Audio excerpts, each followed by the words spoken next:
بسم اللہ الرحمن الرحیم، لاکھوں کروڑوں درود نبی کریم صلی اللہ علیہ وسلم کی ذات اور ان کی آل پر۔ محمد نذیر خان، تبدیلی کی ہوا چلنا شروع ہو چکی ہے اور جیسے ہی تبدیلی کی ہوا محسوس ہوئی، نواز شریف کو، شہباز شریف کو انہوں نے چیخنا شروع کر دیا۔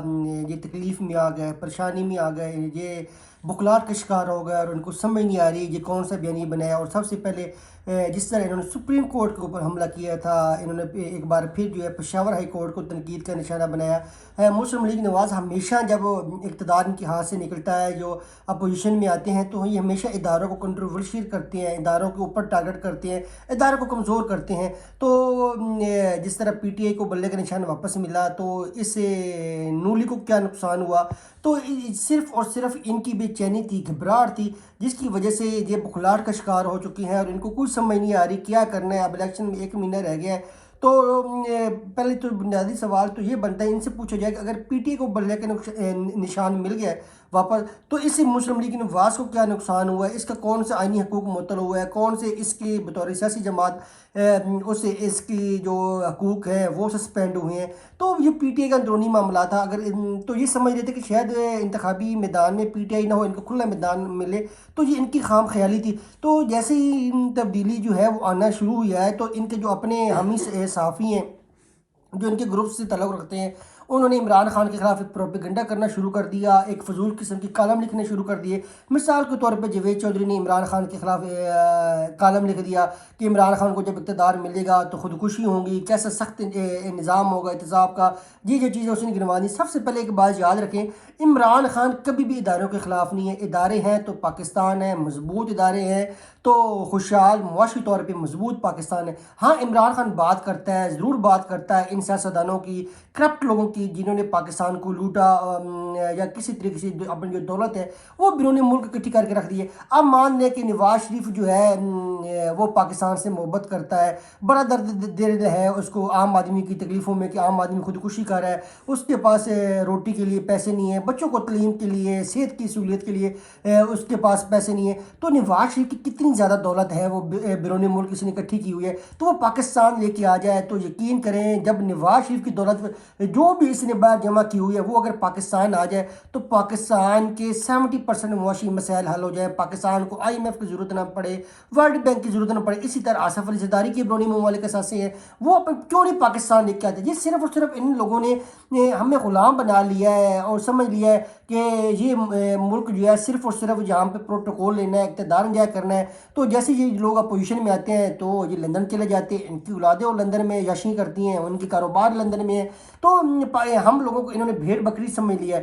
تو اب وقت بدل ہے، لوگ سمجھ رہے ہیں کہ پاکستان کے مسائل کیا ہے، ان سیاستدانوں نے پاکستان کو کتنا نقصان پہنچایا ہے۔ تو ڈیفینیٹلی اب پاکستان کے سیاسی مسائل حل ہونے ہیں، تو اس کا وہ طریقہ ہے کہ فری اینڈ فیئر الیکشن ہو، ووٹ کو اہمیت دی جائے۔ تو جیسے ہی اگر ایک فری اینڈ فیئر الیکشن ہوتے ہیں تو سیاسی استحکام آئے گا، سیاسی استحکام سے معاشی طور پر استحکام آئے گا۔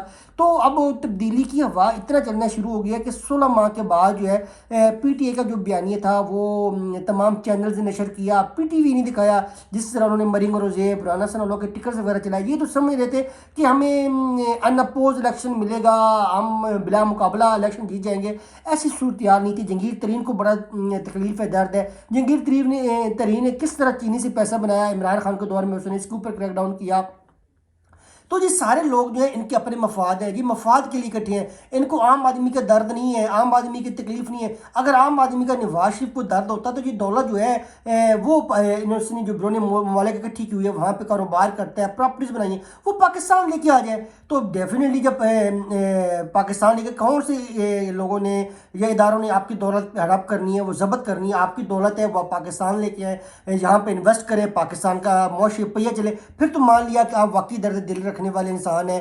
پھر آپ نے ساری عمر لوگوں کو بیوقوف بناتے رہے، آخری عمر میں آپ جو ہے ننگے ہو گئے، لوگوں کے سامنے آپ کا اصلی چہرہ جو ہے وہ نظر آ گیا کہ آپ ہمیشہ چور دروازے سے وزیر اعظم بنتے تھے، چور دروازے سے ہی آپ ہمیشہ اقتدار میں آتے رہے ہیں۔ تو ڈیفینیٹلی اب جو ہے تبدیلی آنی ہے اور بڑی مثبت تبدیلی آنی ہے۔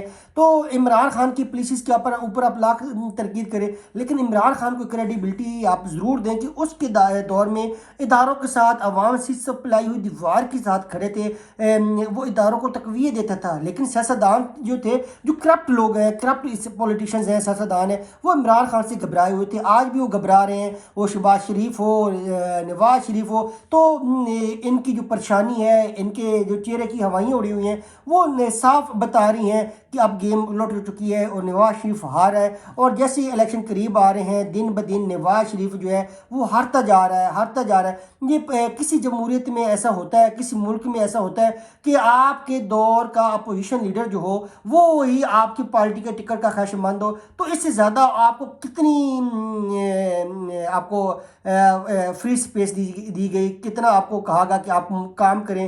16 ماہ آپ کو ان اپوز جو ہے وہ حکومت دی گئی، اپوزیشن برائے نام تھی، بلکہ تھی نہیں، وہ بیسیکلی نون لیگ کی ہی بی ٹیم تھی۔ آج وہی راجہ ریاض نون لیگ کا ٹکٹ ہولڈر ہے، ٹکٹ کے لیے اس نے انٹرویوز دیے ہیں۔ تو 16 ماہ آپ نے کیا کیا؟ کچھ بھی نہیں کیا۔ اور جتنی بھی جماعتیں پی ڈی ایم کی آپ جو اپنے آپ کو وزیر اعظم بناتی ہیں، جو لوگوں کو بیوقوف بناتی ہیں کہ ہم پاکستان کے مسائل حل کریں گے، ہمارے پاس جیتے ہیں، تو 16 ماہ آپ سب برین اکٹھے تھے، آپ کے اندر جو ہے سیاسی طور پہ اتحاد بھی تھا، آپ ایک دوسرے کے خلاف بولتے بھی نہیں تھے۔ تو 16 ماہ میں آپ نے صرف اور صرف قانون سازی کے علاوہ کیا کیا؟ عام آدمی کو کیا ریلیف دیا؟ عام آدمی کی زندگی میں کیا بہتری لے کے آ گئے؟ عام آدمی جو ہے وہ پریشان ہے، اس کو 2 وقت کی روٹی نہیں مل رہی، وہ ناشتہ نہیں کر رہا، دن بدن خودکشیوں میں اضافہ ہو رہا ہے، عوام بہت تنگ ہے، مہنگائی ہے، آپ سردیاں چاہ رہی ہیں، لوگوں کے پاس اتنے پیسے نہیں ہیں کہ اپنی اولاد کو جو ہے سویٹر خرید کے دے سکیں، گرم جوتے خرید کے دے سکیں۔ تو یہ پاکستان میں مہنگائی کا حال ہے، معاشی طور پہ نظام دن بدن گرتا جا رہا ہے، ڈالر جو ہے وہ ریٹ اس کا بے قابو ہے، پیٹرول ڈیزل کی قیمتیں سامان کو چھو رہی ہیں۔ تو پاکستان کے جو مسائل ہے اس کا وحید حل جو ہے وہ سیاسی استحکام ہے، اور ہمیں ایسا لیڈر چاہیے جو بھارت کو دہشت گرد ثابت کر سکے، جو بھارتی وزیر اعظم کی آنکھوں میں آنکھیں ڈال کے بات کر سکے، جو اقوام متحدہ کے فلور پہ جو ہے اس کو للکارے۔ ہمیں ایسا وزیر اعظم چاہیے جو پاکستان کے پاسپورٹ کی عزت کرائے، پاکستان کی جو خارجی مسائل ہیں پولیس کے حوالے سے وہ اس میں بہتری لے کے آئے، پاکستان کا امیج پوری دنیا میں بہتر بنائے۔